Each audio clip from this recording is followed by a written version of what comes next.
It's now easier than ever to stay connected with David G. Evans and the Bethany Baptist Church family. Follow the ministry and rejoice in all that God is doing by following us on Facebook, Twitter, Instagram, and YouTube.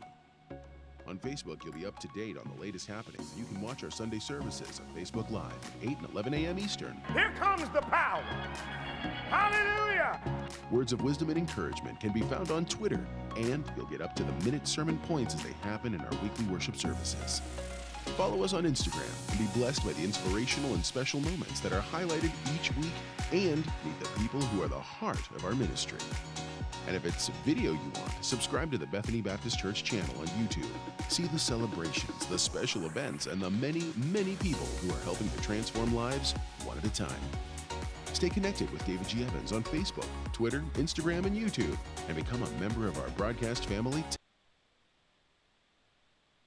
Somebody shout change. One disappointment linked to the next. Somebody shout change. One bad season linked to the next. Somebody shout change. Each of us has at least one invisible chain. Chains that stop you from thinking right. Chains that stop you from reacting correctly. Chains that keep hearts broken. Chains that bind you to the past. But there is another way. In David G. Evans' new series titled Unchained, he takes you through the steps necessary to break free and find the power God has for you. The power of choice, the power of purpose, the power of position, all through a closer understanding of your divine destiny. Divine destiny only happens when I come into agreement with God. So divine destiny is all about agreement. God creates and declares. We must come into agreement by being led by the Spirit. Take hold of your divine destiny and be free once and for all from your chains. Call now and receive this 3-part series, Unchained, with your love gift of just $30. Bishop Evans is ready to stand with you as you are elevated to new heights of freedom. So he's including one of his best-selling messages, Blessed and Highly Favored. This message will teach you how to lay claim to your place as a blessed child of God. With this powerful bundle, you will make choices in the Spirit, find purpose in the Spirit, be positioned in the Spirit, and ultimately led in the Spirit to freedom from bondage once and for all. This collection will ship directly to you immediately with your love gift at David G. Evans Ministries. Partner with us in changing the lives of people around the world, one soul at a time. Call now and sow your seed of $30. Bring hope to the lost and break free of your chains today. What if you could make one decision to unleash everything great in your life? Would you do it? Would you say yes? Are you tired of your relationships, your health, and so much more suffering because you lack the truth you need to change? The life you desire is within your reach. You can achieve all the success, happiness, and prosperity you deserve by simply learning the secrets that lead to real personal transformation. Change is hard, but not impossible. You just have to make one radical decision to get real. And there's no better authority on the real steps to change than David G. Evans. Some men trust in chariots. Some men trust in horses. But we will trust in the Lord. David G. Evans is leading the charge to bring you the power to change your life. He is committed to the mission of helping you transform and become a person of power, and it starts with his all-new system to change your situation. At the centerpiece of this life-altering collection is David Evans' groundbreaking training course. From ridiculous to radical to real, this means war. In this series, you will discover the steps to change. This series includes 2 powerful messages, each on winning the battle in your mind and cultivating a language of faith. That's 4 messages, 4 power-filled hours of material. If you want a better marriage, this series has the answers. If you want to achieve financial independence God's way, the secrets in this series will empower you to make it happen. If you want a life of power, anointing, and influence, this series will show you how to get it, and there's more. You're looking for serious, immediate results. So Bishop Evans will also include one of his best-selling messages called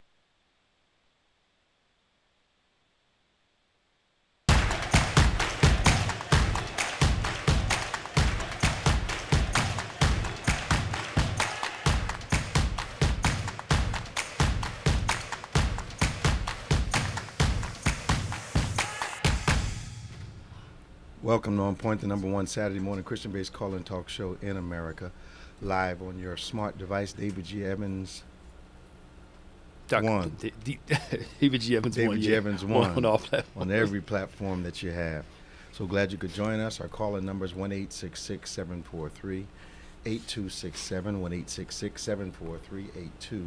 1-866-743-8267. Of course, joining me once again is my world-famous co-host, Reverend Nicholas Smith. How you doing? Good morning. How are you? And, of course, our top flight crew is with us again this morning, just manning the phones, or womaning the phones, excuse me, womaning the phones and taking care of all the technical things that are, it's actually what? International Women's Month. International Women's Month. Yes. Okay, yes, so yes. we're celebrating International Yes. Women's Month.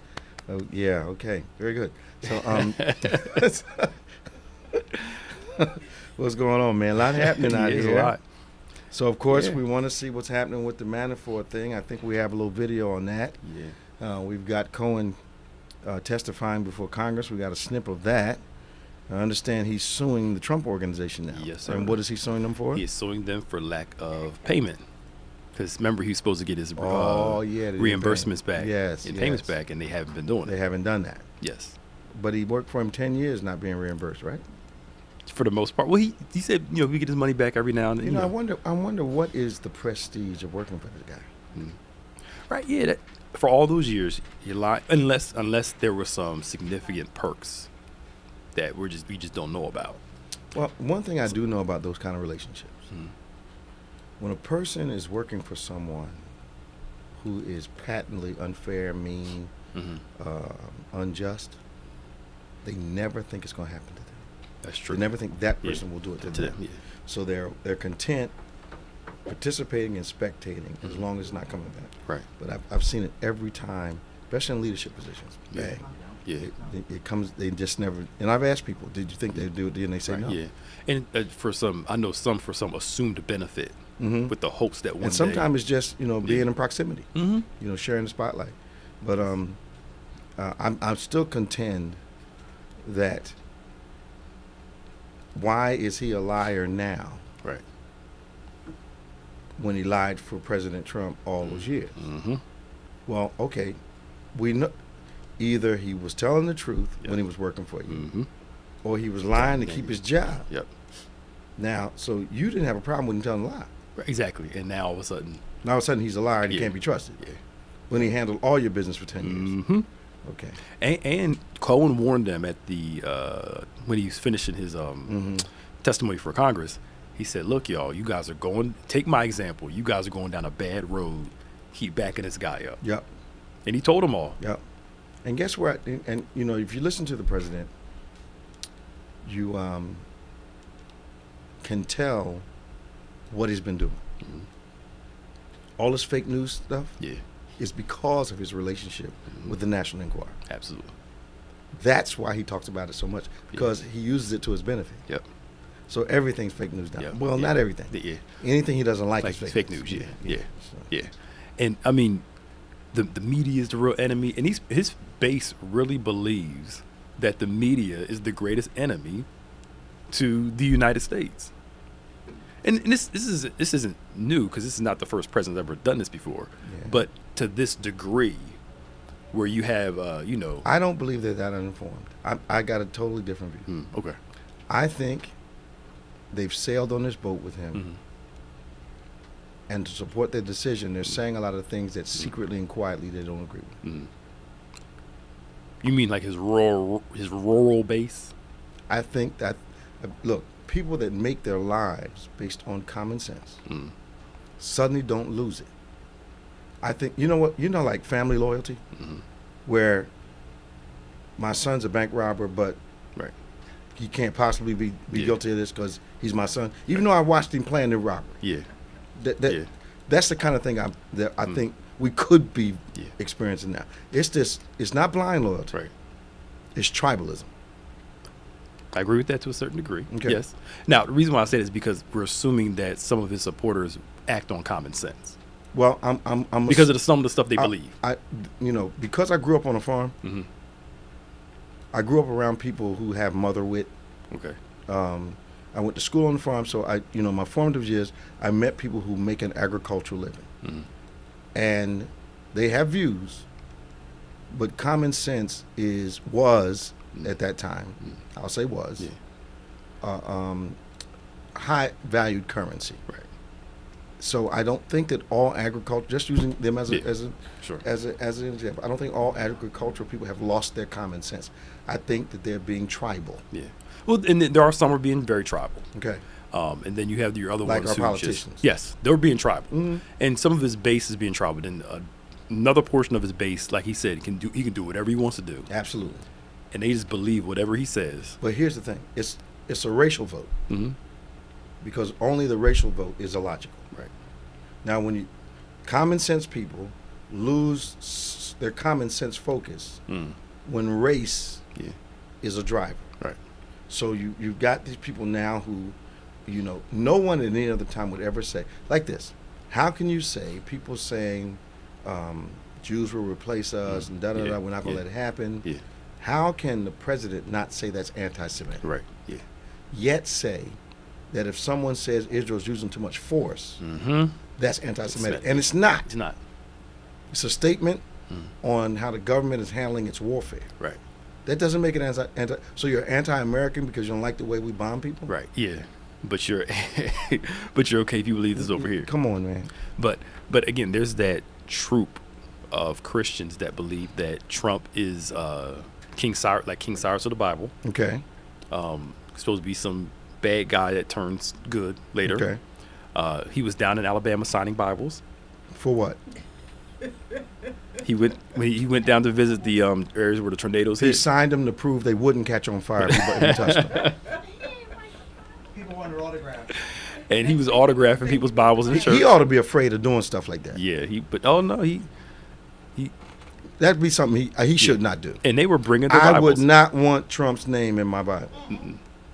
Because here's the thing. He was the front of just If their shepherd did half the stuff he did, yeah, they wouldn't want his autograph. absolutely not at all, They wouldn't want her autograph. not at all. But I could be wrong now. I believe that the evangelicals, quote unquote, have had to find Bible proof text, we call Yeah, it, yeah, to support Yeah. their support of him. mm-hmm. Okay. They have. Because at any other time in history, and there's people older than me that watch us, any other time in history, I've not seen Bible people Right.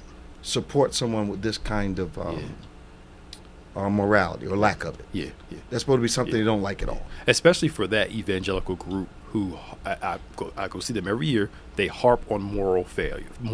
Now, when you went this year, is that still a big deal with them? Moral failure now Yes. is only just for church, Oh, or probably a liberal politician. oh, Now I talked to a few down there that not the Republicans. It's not that's not no this longer president, the standard. not for this them. president, not the standard anymore. Here. Tell me did you get any sense of what they intend to do when he goes out of office? They're not there yet. From the ones I talked to, one in particular, I was so happy does not support what's going on. Okay. He's like, how could you guys follow this guy, and all the morality we talk about? How you following him? What was their answer? And this one guy was talking to me. We were Okay. having a personal conversation. Okay. And he was like, I don't understand how these people are following him, considering he's got so much stuff going on. Okay.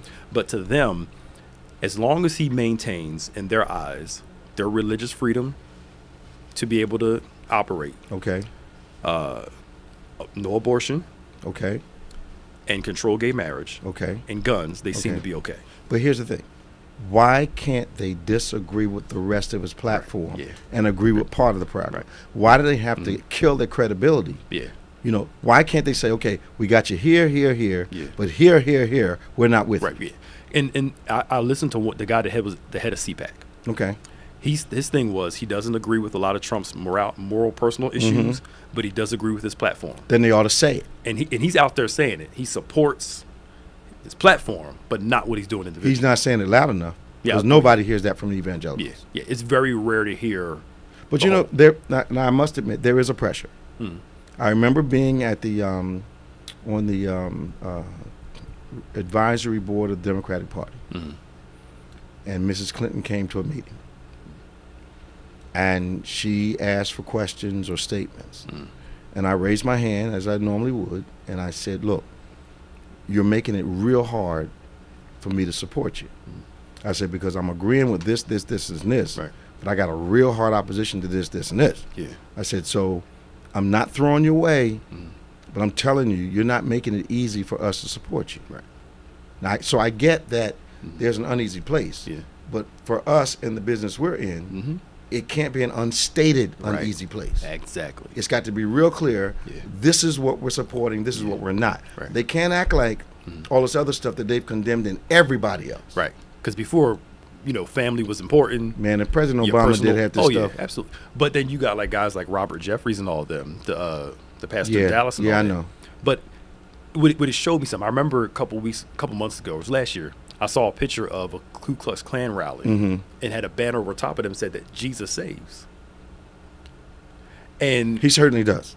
and this is a Klan rally, and I'm not saying Jeffries is part of the Klan, but there's a segment of Christians that believe they can be racist the way that they are, and believe that God established America as a white country. Not if they read the Bible I know. and they're not looking for something to support something God can't support. See, that's the whole thing. Can God support my point of view? That for us preachers, that has to be the ultimate. Can God support my point of view? Right. But we have to be bold enough to say, Yeah. watch this.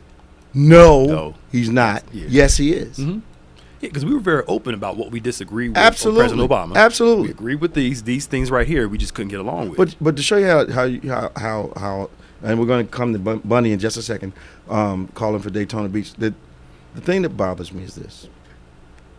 Somehow this week, President Obama's tan suit came up again. Yeah. That was his scandal. Yeah, his scandal, yeah. Now get this. So I asked a very obvious question. Where was the vitriol when Reagan wore his? It was just fine. Reagan, Reagan. tan suit. Determines what?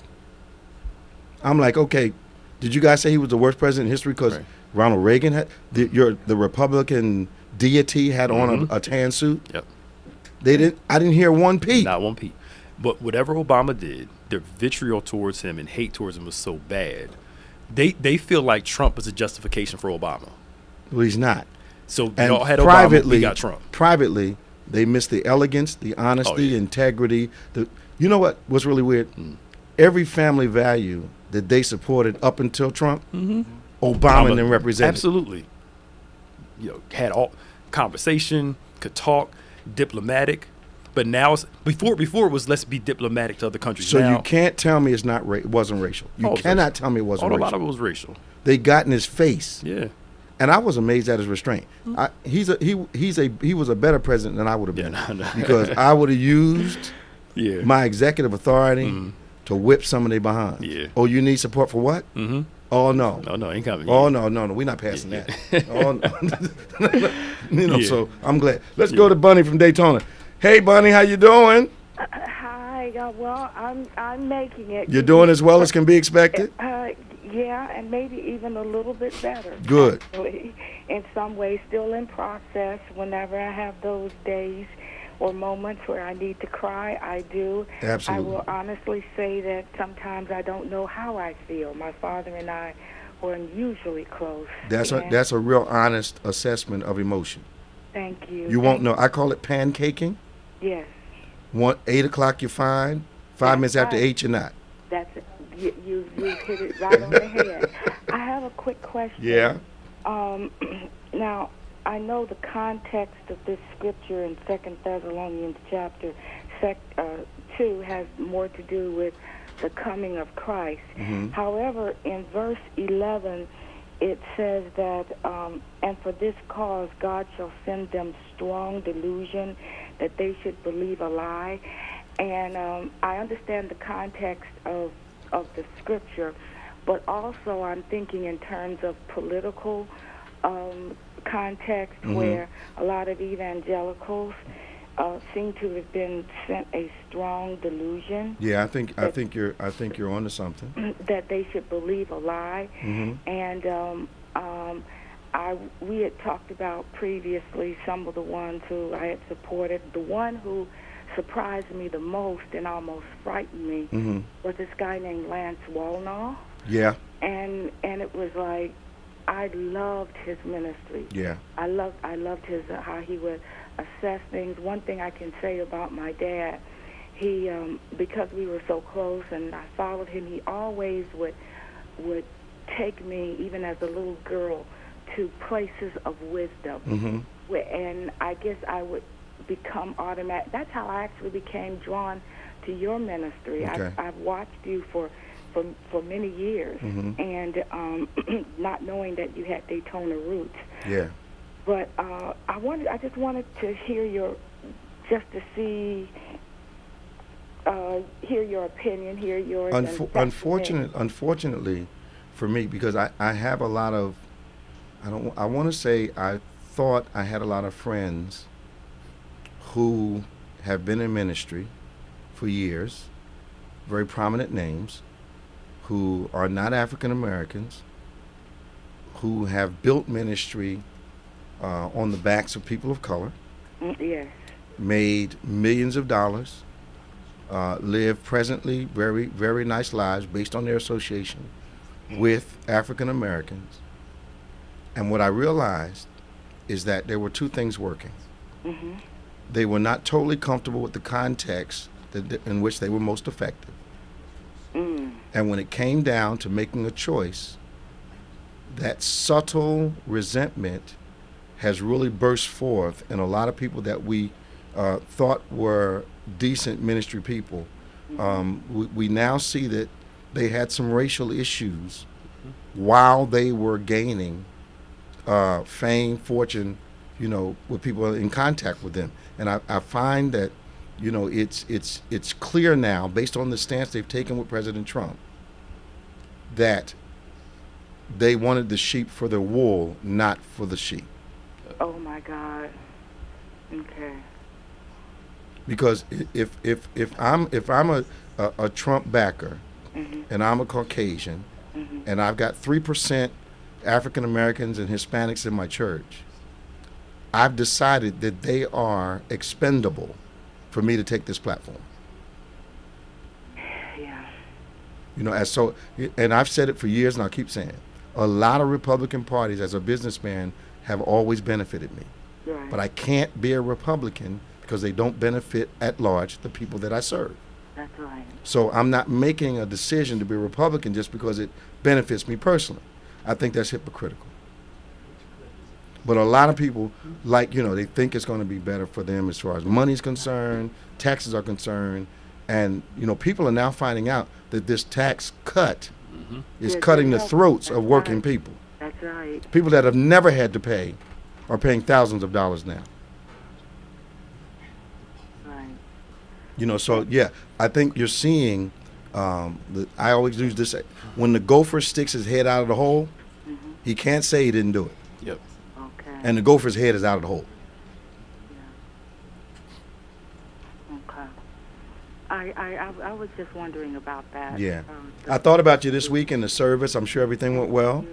It went. In fact, if you want to see it there, I can maybe email you. I don't have your contact information or something. A link. Part of the link is still up. It was very. It was precious. I'm sure it was well attended. It was well attended, and we had. Considering when he passed away, we had a good representation of university presidents. Wonderful. That's good. Wonderful. And others, and in case you all don't know, Bunny's dad was a former president of Bethune-Cookman College, very historic black university in the country. Thank you so much. Yeah, he really built it. Wow. And he was one of the few. Well, maybe the only president, I don't know. When he became president, I thought all presidents let students have Bible studies and prayer meetings in the president's home. No. I thought all presidents, if a student didn't have anywhere to go for Christmas or Thanksgiving, it could come to our house. Well, I was in a rude awakening when we went to your meetings and you went to your meetings. I went to the oldest historically black university in the country, Lincoln University. And I had a fight with the president just to allow a gospel choir to sing. Oh, my goodness. Oh, yeah. Fight with the place of chapel. Now, I got to give him credit.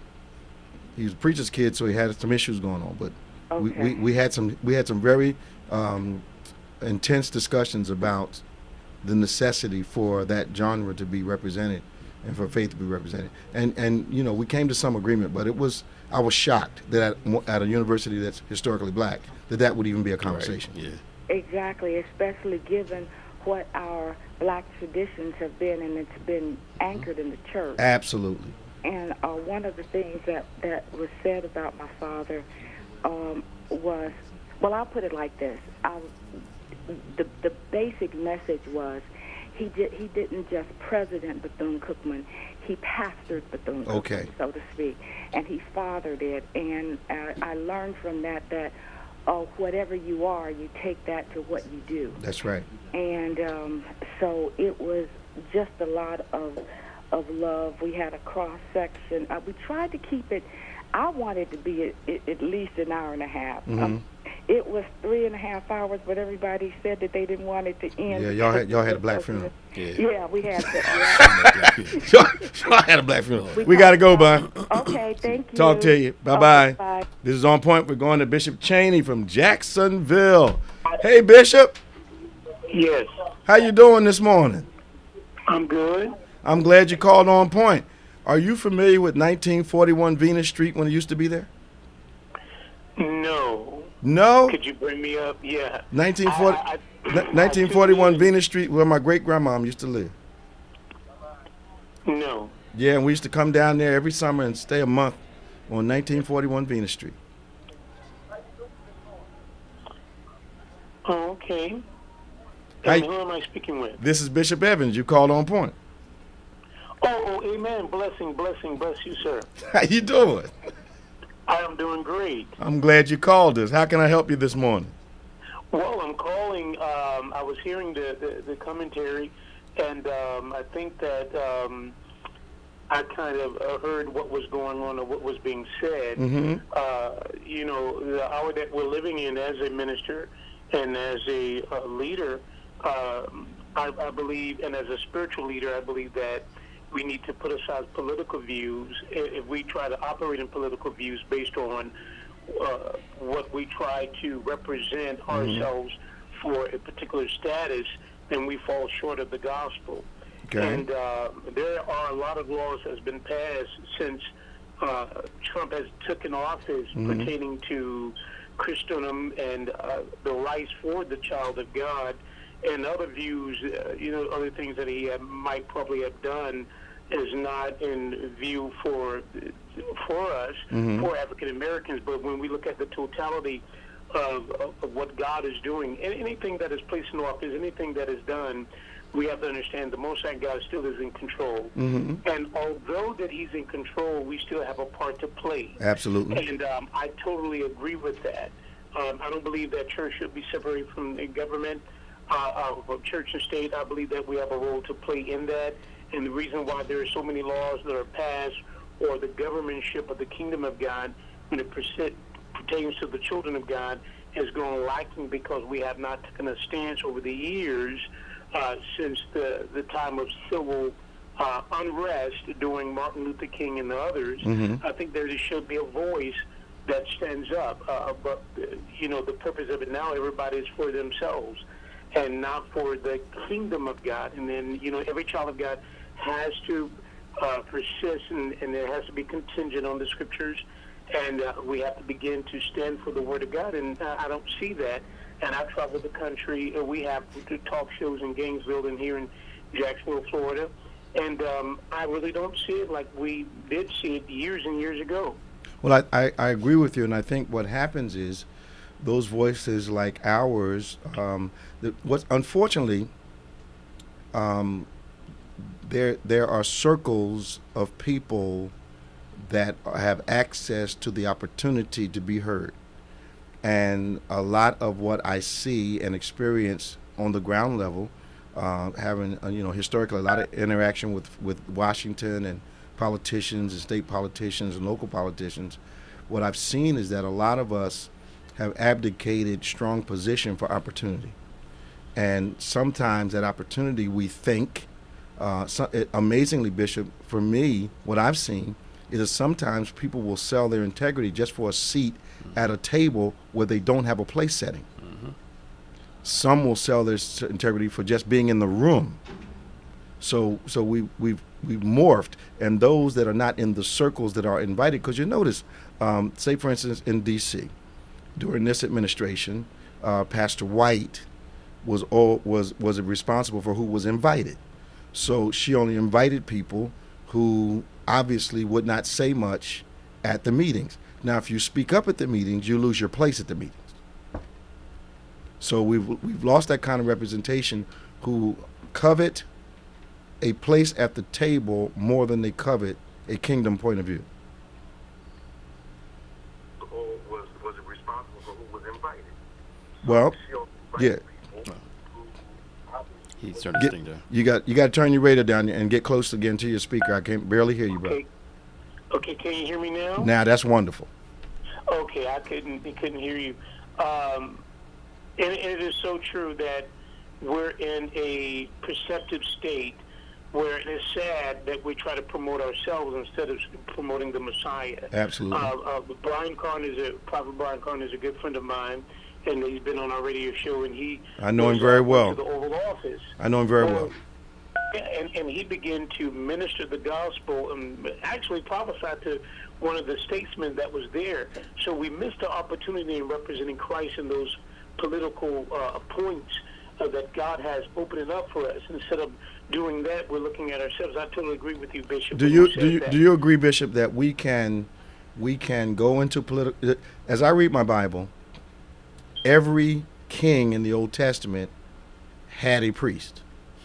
And that priest's job, among other things, other than praying and giving spiritual advice, was to speak truth to the seat of authority, Yes. and not be concerned about being fired. Watch this, because those Old Testament kings, no matter how corrupt they were, knew they had to have a priest in their midst.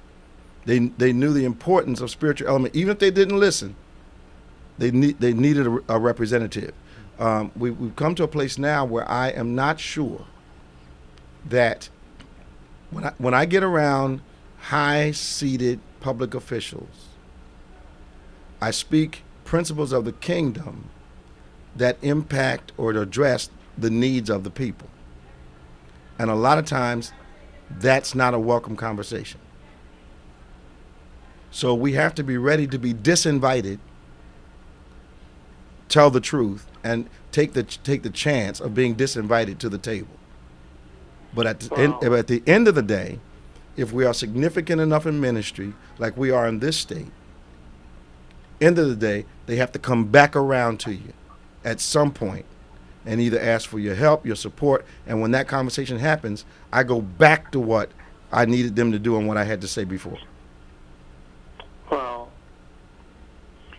and I congratulate you in that the Lord is using in that area. Yeah, we forget as well as that this, and I don't want to be so super, spiritual, but we have to understand that the world is that Satan is the god of this world, and we fight forces. Mm-hmm. And I commend you for being that voice that would stand up and begin to agree with the things of the kingdom to bring in what the Lord has said, and we will have these forces to fight us, to disposition us, and to running back and being afraid of what the Lord has done. So I commission you. I thank you, sir, for just being a voice. And God bless. And God bless you, man. Bye-bye. Talk to you soon. That was Bishop Cheney from Jacksonville, Florida, with my grandma, my Aunt Moselle. That's the southern name of it, Moselle. Aunt Moselle lived down there, and Aunt Wilhelmina. I'm surprised you remember the address. Yeah, man, 1941 Venus. Man, it's not even there anymore. Okay. They've come in and wipe the street out and put some other stuff up there. But Jacksonville, we used to go there every summer. My Aunt Henrietta Bloom. Yeah. She. My grandmom used to call my grandfather Duke. Duke. Yep. Okay. But she didn't say like she called him Duck. Duck. Yeah. But she also, that was the first time I heard "Don't spute me." Don't spute me. Don't spute me. Yeah. I asked a question. I didn't know I wasn't supposed to. Don't spute me, boy. Yeah. He's supposed to don't ask questions. Yeah. Be seen, not heard. And then when it was thunder and lightning outside, they used to open the doors. Oh, yeah, you had had to to sit be quiet in the living room. Yes, sir. God was talking. You got beat. God was talking. Man, Doc. you got beat, man. Man, that's why I learned to love chicken and fish and all that for breakfast. Oh, yeah. Yeah, Doc. A Southern breakfast. She would do go it out. to you, She man. go out back and get that thing alive Yes, and sir. kill him up and wonderful stuff, boy. Wonderful stuff. Fresh food. That first animal homicide Yeah. I saw, it kind of turned me off a little bit. You know, Yep. I was off chicken for about You 2 really- days, but I got back on it. I know real that's quick. right. I got back And on. natural chicken tastes good, man. Yeah, Doc. Oh, it's good. Man, Florida's in the house this morning. I Here know. comes Danny. Hey, Danny, how you doing? Good morning, Bishop. How you doing? Man, Florida's in the What's up, house sir? today. Yes. And good morning to you, staff and everyone. And we're glad to hear you this morning. What's happening, man? How's sis doing? Well, I just want to say something to you. And you always, Sunday service, you started off and you started singing a song. Oh, wow. Since I laid my burden down. Yeah. And I heard someone singing it in the background, and it was my wife. She came out of the room with a smile on her face. Wow. And you touched her. And Bishop, you always, I just want to thank you so much. And your staff, everybody's doing such a magnificent job. But you're always there, and you always have the word. And it's just like a burden was lifted. Wow. And, I mean, she was just filled.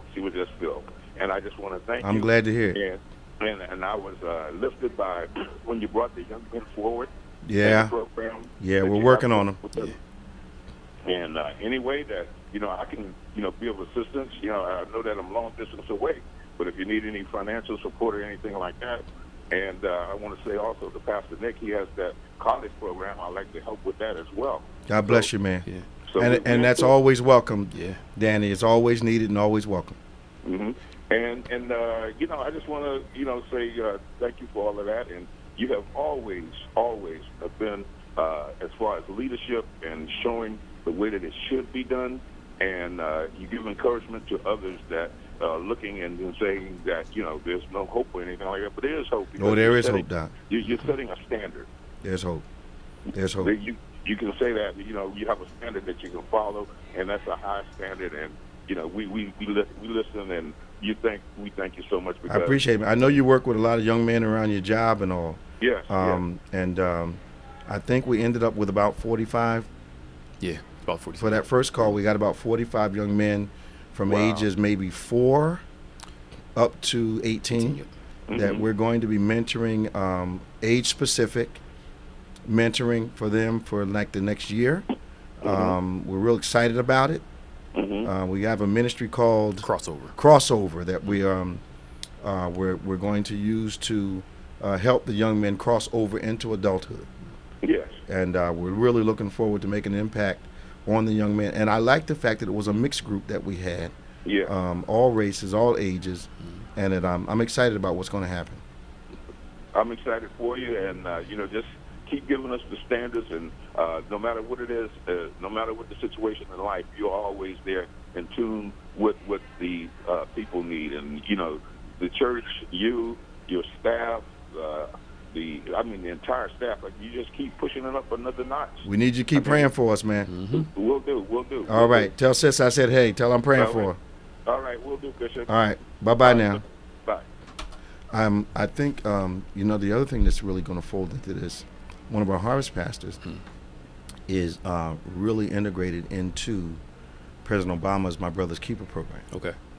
And we'll be able to access some of those resources, some of those events as something that our, what's the name of it again? Crossover can participate in. Okay.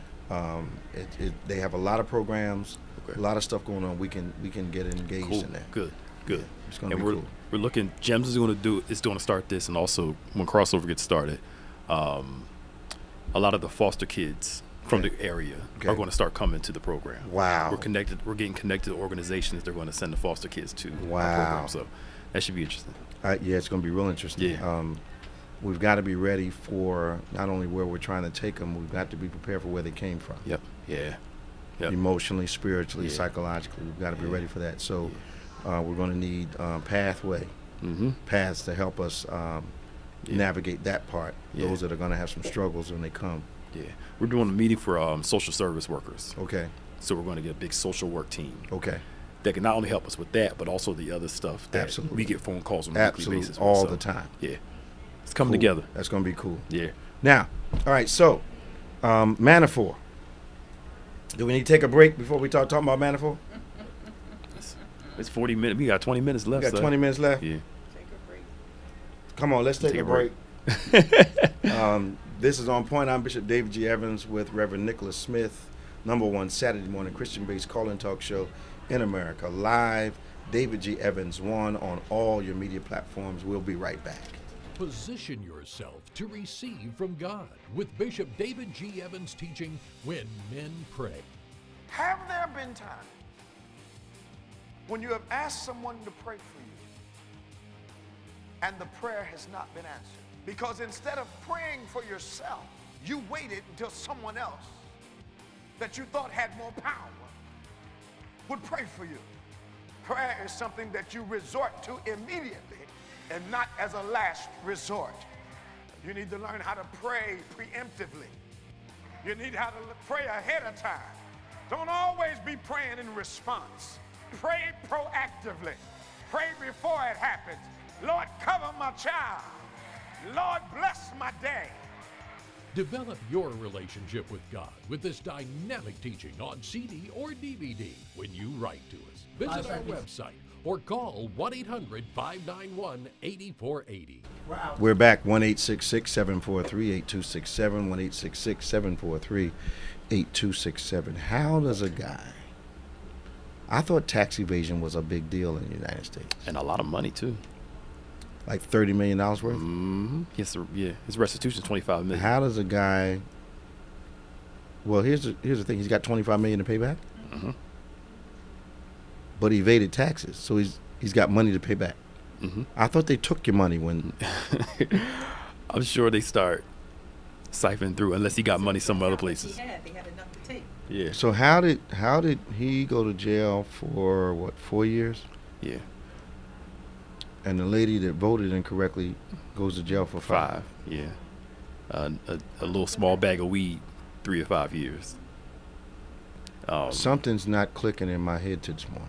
White collar crimes are always a little less significant than regular people crimes. So watch this now. So he falls into the Jared Kushner reformation for federal prison. Yes. Because the judge said that overall his life has been above reproach and that he didn't deserve a longer sentence. I believe that was just a lie. That was just, I believe that whole prison reform thing had nothing to do with the men and women that are in Camden County. Mm-hmm. Everything to do with the white collar crimes. Mm-hmm. So these guys are not serving a long time. Mm-hmm. And the places that they're going are inconvenient, but they're not hard jails. Not at all. Okay. Not at all. And now he does have charges pending with another case. I believe they're going to nail him. Yeah, because Mueller wanted what they said almost was 19 to 24 for this one. Mm-hmm. But he has charges pending somewhere else. Virginia, that they're going to get him on. DC, they're going to get him on. Well, here's the thing.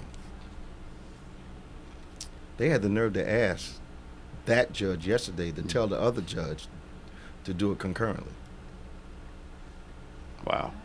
I saw the clip where the defense attorney asked, we need you to tell the other judge that he needs, whatever sentence they do, they need to do it concurrently. So if they give him 4 years like this one, it's all going to be gone. And the judge literally said, now mind you, he's been doing this for a while. And the judge said, I can't do that. Yeah. Okay.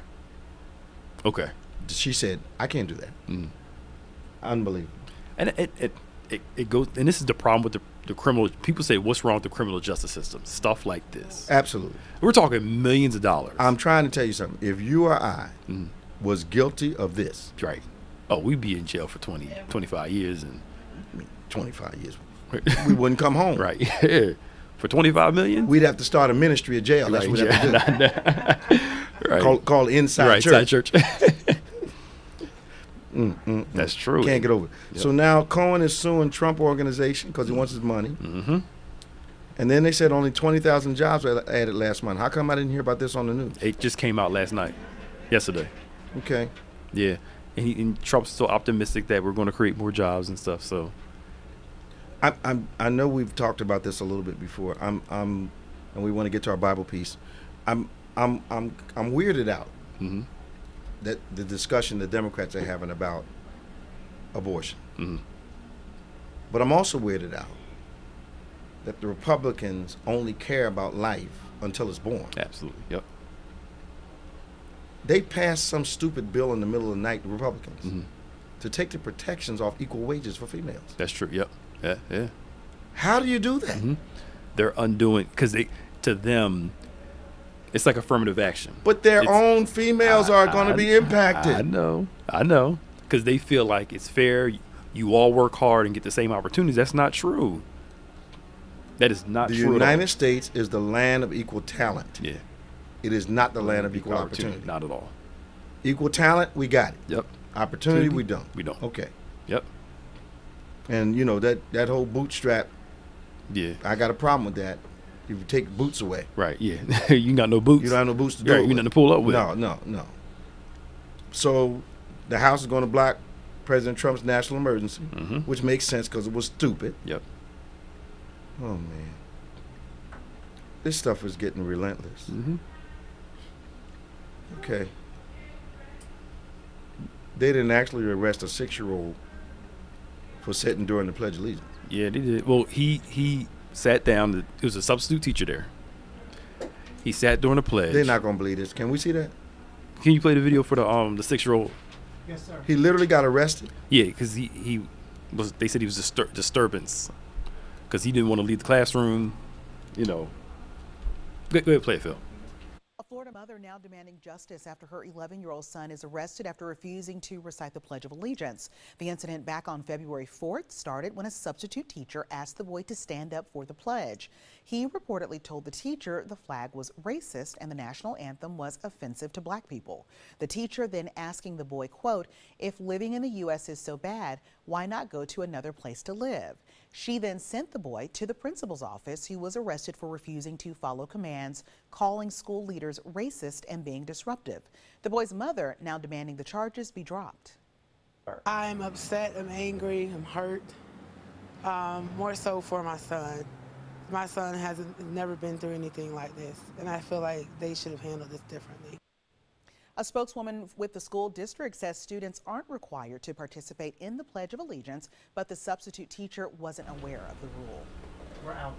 Now, so Kaepernick took a knee. The 6th grader took a seat. Yes. And this isn't the first time. Huh? One teacher, the boy tried to sit, and the teacher physically picked him up out of the seat. She got fired, of course. She picked him up out of the seat and tried to make him stand for that. But here's the thing that bothers me. Now, when I was in school, I want to make sure I'm right about this. Jehovah's Witnesses did not pledge allegiance to the flag. They still don't. We would all stand. They would not put their hands over their hearts. And we were perfectly fine with their right to do that. That's because in your time, my time, they taught us civics. Okay. So we learned that we did not have to stand for the flag, and it wasn't taught as a negative thing like it is now. Okay. This whole America First thing that's coming back is really being detrimental to our country. Okay. Because it's producing a weird sense of loyalty to country over everything else. Okay. And it's minimizing some things and maximizing the unimportant things. Okay. That's the issue I have. Okay. Because if we're really country first, we shouldn't have as many homeless people. Right. Our criminal justice system shouldn't be the way it is. Absolutely. We wouldn't have all these people getting laid off like this. You know, people would have good health care. To me, that's country first. Not necessarily standing up for a flag. Absolutely. And reciting it. Absolutely. And Booker said something the other day about the criminal justice system I thought he's so smart. He said you can tell the focus of a society by who they incorporate, incarcerate. He said in Russia it's political people. Yeah. In with the sheiks and all, it's women, people speaking out for their rights. our society is primarily brown Mm-hmm. and black people. Yep. And the impoverished. Yep. He says you can tell a lot about a society, a culture, by who they incarcerate. Mm-hmm. And I'm like, wow. That's true. Because in Europe, you look at some of the, like in Europe, like Norway, Denmark, Mhm. their prisons don't look like our prisons. No. They're almost like halfway houses. Yes. And their thing is, you're going to get out of here, and you may live down the street from me. So they focus on reform. Absolutely. More than anything, Absolutely. which is one of the reasons why their crime is not as high. Obviously, it works. Yeah. I mean, you put somebody in solitary confinement for X amount of months. It's going to drive you crazy. Yeah, and then you're in prison for 10 years. It'll harden you. Yeah. And then you want this person to come out and be a good citizen? It'll harden you. And you have nothing to do but think about how horrible it is to be there. Yeah. You're not thinking I'm going to do a better job.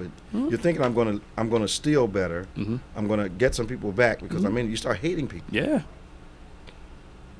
Something simple. Do you know you can take a perfectly domestic dog and make him mean as heck, chain him by himself in the backyard? That's true. Yeah. It'll turn his whole temperament. That's true. Yep. That's all you got to do. Don't have to beat him. Don't have to throw rocks at him. Mm-hmm.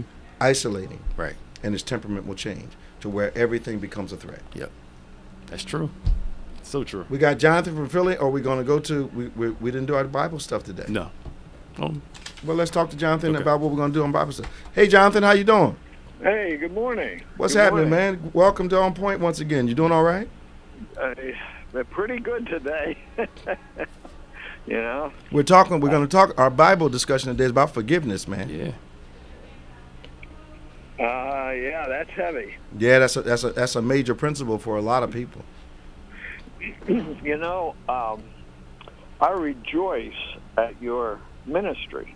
Thank you. Both for you and for your people. I know it is such a joy to minister God's truth to people. It's just so enjoyable. It is. To tell somebody about the right ways of God that can get into people and lift them up. Yeah. And you're doing that, and the people are receiving it expectantly and eagerly, and you are happy, and they are happy. Yeah. And it's so great. Yeah, we like the atmosphere. Yeah. Yeah. Yeah. Let's see. So has forgiveness ever been an issue for you, John? Yeah. He said, yeah.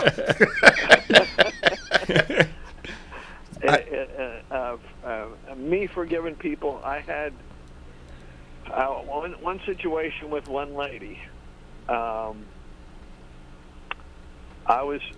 We really had been really good friends. Okay. And then she started to undercut me. Okay. In many ways. Mm-hmm. Just because she thought she was always right, above question. Okay. And even I would, for example, but she would lie to herself consistently. Okay. Because she didn't want the other alternative. Wow. I would tell her about she had diabetes, and I said, well, you need a diet and a diet plan. Oh, yes, I'll do that. Well, list out. Oh, I'm going to do that, but she never would. Okay. And she'd always make up excuses. Okay. And then I found out that she was undercutting. I had set up for someone for a doctor's appointment, and I told her about it. And she went in and she called up the doctor's office and canceled that appointment and made a different appointment with another doctor that she liked. Why did she do that? Because she thought she knew better. Oh my. Okay, and it was about this person was having heart trouble. Wow. And I wanted him to get a CAT scan of the heart, and she thought she knew better, and she did it twice. If that happened just as you said, that's a need to control things that's almost unparalleled by most people. Yeah, she was a super controller. Okay. And then she called, and I would try to talk to her, not about that. I figured that out, but of course she would deny it. No sense even talking with her about it. and then I talked to her about, and then she got mad at me or something, and just called up and yelled at me and she was in the wrong. I said, "There's no sense me even talking to her." Yeah, she was deflecting. She won't listen to what I have to say, and what she has to say isn't making sense. There's no sense we even talk. So did you ever forgive her, John? Pardon? Did you ever forgive her? I forgave her, but what happened was shortly, not too long after that, she got really bad cancer and died. Oh, wow. I'm glad you forgave her. I never talked to her again in person. Well, you know, forgiveness is a gift you give someone they don't deserve. Yeah. And that's what keeps us from forgiving people quite often, is we want them to deserve the forgiveness, but many times that's not how it works. And imagine if God waited for us to earn his forgiveness. Yeah. We'd be in a terrible position. Oh yeah. So biblically the whole context actually is in the illustration of dropping a pot that is full of some kind of liquid. To forgive actually means to drop the pot so that the ingredients can't be retrieved. Yeah, so that's interesting. Yeah, so and the result is I can't get it back if I truly forgive. I've lost the content of my angst because I've dropped the pot, and what was in the pot is now gone out of my control. So I think that when a lot of times we don't forgive people, which it really is us drinking poison while we wait for the other person to die. We become bitter. They keep living, and we wait for them to earn it. And then we stand there waiting for, watch this, our attitude of unforgiveness to negatively impact their lives, and it doesn't happen. It's really a wasted emotion. Unforgiveness is absolutely a sin, which is why, you know, God has to forgive us so many times. You know? Very good. So a lot of people struggle with this, and it's not a shameless plug, but we did a life-changing series called Forgive Again, Live Again, because unforgiveness can stop a person from actually progressing, especially in the kingdom. Can hinder your prayers, hinder your praise, hinder hearing from God, hinder pressing into your future. It's I'm glad to hear you forgave her, man. You got rid of that manacle before she passed away. I was actually, it was real quick cancer. Yeah. How you been feeling? Medium. Medium? Well, that means we need not real good. We need to put you on our prayer list there. Yeah. Yeah. We call it putting medicine on it. We're gonna put some medicine on it and see what happens. Okay. All right, John. I gotta let you go, man. You can forgive Trump for some things. I already did. I look at him like a child. You got to forgive children. Right. Yeah. see you, man. Okay, bless you. Bye.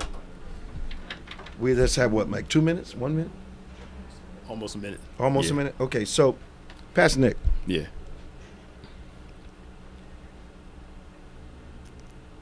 It's human to struggle with forgiveness. Right. Because unforgiveness feels like strength, and forgiveness feels like weakness. Yep. Until I understand that forgiveness strengthens my heart, and unforgiveness weakens it. Yeah. Isn't it weird that the thing that weakens us can feel like strength? Absolutely. Yeah. In the wrong context. Yeah. It's a control mechanism. It's a control mechanism. I couldn't control what you did to me, but I can control how I feel. Absolutely. Yeah. This has been On Point, the #1 Saturday morning Christian-based call-in talk show in America, live with David G. Evans, one on all your social media outlets. We're so glad you joined us. Please join us next week. Tell somebody about us. Inbox them, tweet them, call them. Do whatever you have to do. Tell them to join us every Saturday morning, 9 a.m. to 10 a.m. Stay strong, stay safe. Remember this, faith acts like a thing is so, even when it's not so, that it might be so. God bless you. See you next week. For Pastor Nick, I'm Bishop David G. Evans. See you next week on Point.